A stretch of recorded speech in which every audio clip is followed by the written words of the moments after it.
Invest பண்ணிட்டு இருக்கேன், எனக்கு ஒரு நல்ல ரிட்டர்ன் வருது. ஸோ அதில் என்னோட ஜாப் குவிட் பண்ணிட்டு அதை நான் கண்டினியூ பண்ணிக்கலாமா அந்த மாதிரி கேட்குறேன் சார்.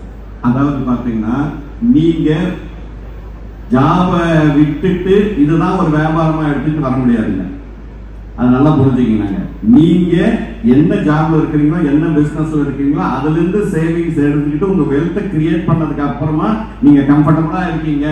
எனக்கு அடுத்த மாசம் சம்பளம் வரலாம், குடும்பம் நடக்காது, அந்த மாதிரி எண்ணம் இல்லாம உங்களுக்கு ஒரு பேக்கப் இருந்ததுன்னா அப்பதான் நீங்க முடிவு பண்ணிட்டு வரணுமே ஒழிய, நீங்க இது ஒரு ஃபுல் டைம் பிசினஸா எடுத்த உடனே நீங்க நான் எனக்கு ஜாபுக்கு போக மாட்டேங்க, நான் நேரம் ஸ்டாக் மார்க்கெட்டுக்கு வந்துருவேங்க, ஸ்டாக் மார்க்கெட்ல எல்லாம் டபுள் ஆயிடுச்சு ட்ரிபிள் ஆயிடுச்சுன்னு சொல்றாங்க, இன்ட்ராடே ட்ரேட்ல எல்லாம் வின் பண்ணிட்டேன், அதெல்லாம் எடுத்துட்டு நீங்க உள்ள வந்தீங்கன்னு சொன்னா அது சரியா வராதுங்க.